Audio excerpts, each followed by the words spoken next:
6월 14일입니다. 토기장의 권리라는 제목으로 로마서 9장 19절에서 29절까지 말씀 읽습니다. 그러면 그대는 내게 이렇게 말할 것입니다. 그렇다면 어찌하여 하나님께서는 사람을 책망하시는가? 누가 하나님의 뜻을 거역할 수 있다는 말인가? 오 사람아, 그대가 무엇이기에 하나님께 감히 말대답을 합니까? 만들어지신 것이 만드신 분에게 어찌하여 나를 이렇게 만들었습니까? 하고 말할 수 있습니까?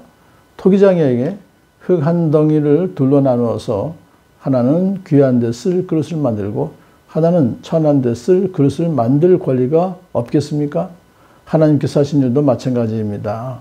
하나님께서 진노하심을 보이시고 권능을 알리시기를 원하시면서도 멸망받게 되어 있는 진노의 대상들을 대하여 꾸준히 참으시면서 너그럽게 대해주시고 영광을 받도록 예비하신 자비의 대상들에 대하여 자기의 풍성한 영광을 알리시고자 하셨더라도 어떻단 말입니까? 하나님께서는 우리를 부르시되 유대 사람 가운데서만이 아니라 이방 사람들 가운데서도 부르셨습니다.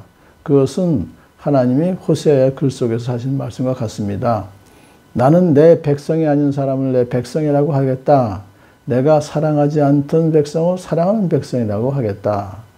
너희는 내 백성이 아니다 하고 말씀하신 그곳에서 그들은 살아계신 하나님의 자녀라고 일컬음을 받을 것이다.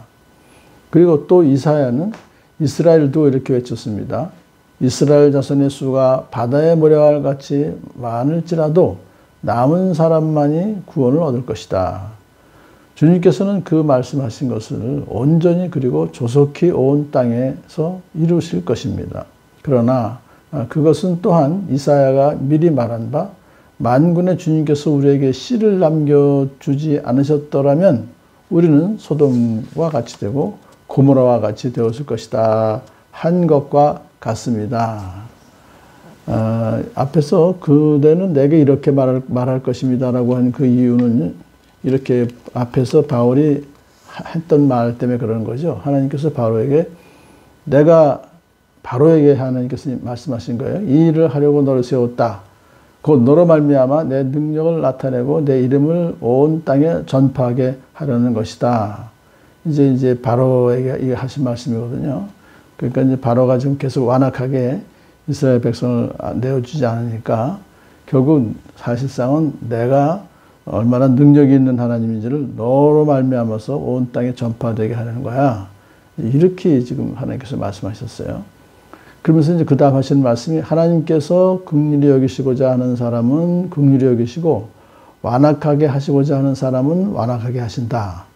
이렇게 이제 연결을 했으니까 듣는 사람은 하나님께서 바로를 완악하게 하셔가지고 하나님께서 그렇게 하실 일을 하셨다. 이렇게 이해할 수 있잖아요. 그래서 그런 것이 아니다 이거예요. 그러니까 만일에 하나님이 긍휼히 여길 사람과 완악하게 할 사람을 정하신다면 왜 마음이 완악하게 된 사람을 벌하십니까? 그것은 하나님 뜻대로 행동하는 사람들인데 어떻게 하나님께서 선택하신 그 사람에게 책임을 물으신단 말입니까? 이런 뜻이죠. 그러자 이제 대답을 이렇게 합니다. 바울의 대답은 이렇습니다. 우리가 하나님을 거부하거나 반항하려고 했기 때문에 그 책임은 우리에게 있다. 왜냐하면 우리는 하나님께 불순종하는 것을 알고도 그것을 행하려고 선택했기 때문이다. 그러니까 바로가 좋은 사람인데 하나님께서 일부러 완악하게 하셔서 그렇게 하신 것이 아니라 원래 악한 본성이 있는 자, 아주 완악한 바로가 그 짓을 하도록 허락하신 거예요. 일부러 조장하신 것은 아니다. 그런 뜻입니다. 9번까지도 10번째도 결국은 그는 거절한 것이죠. 하나님은 그 기적을 보고서도. 그렇게 완악하게 된 것은 그가 워낙 본성이 그렇게 악한 본성이었기 때문에 이렇게 이제 이걸 이해할 수 있습니다. 자, 성경을 인용하면서 바울은 그렇게 질문하는 것이 얼마나 어리석은지를 보여줍니다. 그대가 무엇이기에 감히 하나님께 말대꾸를 하십니까? 만들어지신 것, 피조물이 어떻게 창조주에게 어째 날 이렇게 만들었습니까? 하고 항변할 수 있어요? 그럴 수 없죠. 왜냐하면 하나님은 주권적 섭리로 모든 세상 일을 진행하고 계시기 때문에.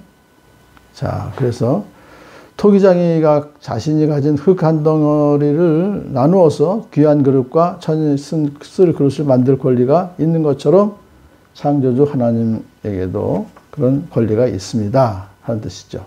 그러므로 우리 피조물인 우리들은 겸손하게 창조주 뜻에 복종해서 우리에게 맡겨진 그 책임이 있어요. 사명이 있습니다. 피조물에게 주어진 목적에 맞는 책임을 감당해야 된다. 그렇게 지금 얘기하는 것이죠.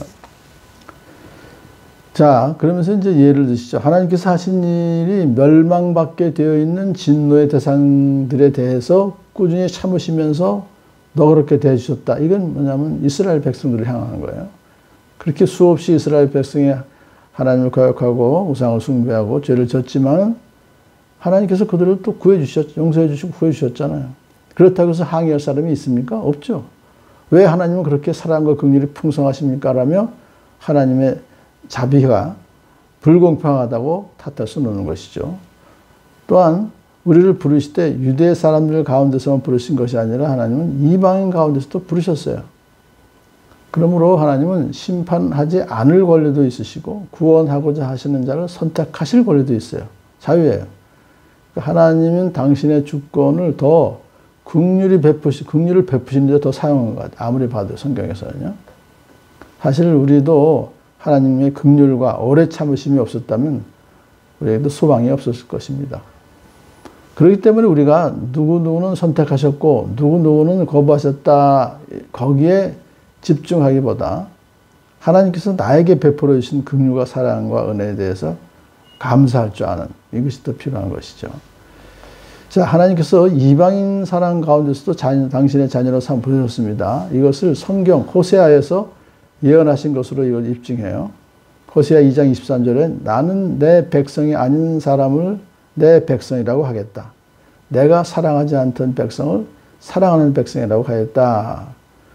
그 호세아와 이제 고멜과 결혼했는데 호세아가 두 번째로 난 아이들이 이름을 루하마, 로암미라고 지었잖아요. 로라고 하는 것은 부정 뜻이 있기 때문에 루하마가 아니고 암미가 아니다는 뜻입니다. 내가 내 백성이 아니다. 사랑하지 않는 자다. 이렇게 이름을 붙였어요. 왜냐하면 불륜의 자식들이기 때문에. 그것은 하나님을 거부한 이스라엘을 상징하는 것인데요. 하나님께서는 이러한 상황이 영원히 계속되지 않게 하셨어요. 그래서 그들을 용서해 주시고 로짤 다 띱니다. 루하마, 암미라고 이름을 이제 바꿔주셨어요. 자, 그러면서 이것은 뭐냐면 이방인들도 하나님의 백성이요, 하나님의 자녀다라고 사랑받는 자다라고 부르시는 것을 미리 예언하신 것이죠. 또 이사야 선지자는 이렇게 예언합니다. 이스라엘 자손의 수가 바다의 모래와 같이 많을지라도 남은 사람만이 구원 얻을 것이다. 이것은 이제 혈통적인 이 유대인들이 아무리 많을지라도 남은 자, 곧 부르심을 받은 자들만이 구원받을 것이다. 그런 뜻인데요. 그러니까 구원은 오직 하나님의 은혜와 긍휼로 선택으로 되는 것인데 이스라엘을 선택하신 하나님은 나쁜 믿지 않는 자들을 그대로 좀 방치하셨지만은 신실한 자들을 남겨두셨다는 거예요. 그래서 언젠가 이 남은 유대인들은 예수 믿고 구원받게 될 것이다. 만일에 이렇게 남은 자를 남겨두지 않으셨다면 이스라엘은 소돔과 고모라처럼 완전히 멸망당했을 것이다. 근데 요즘 보게 되면요, 이스라엘이 지금 살아있잖아요. 그걸 보면 이 말씀처럼 남은 자들은 지금 메시아닉 주라고 해서 이스라엘 가면은 이렇게 예수 믿는 크리스찬들이 예수 믿는 메시아, 그러니까 이제 유대인들이 있어요. 그런 걸 보면서 이 말씀이 그대로 이루어지는 것을 봅니다.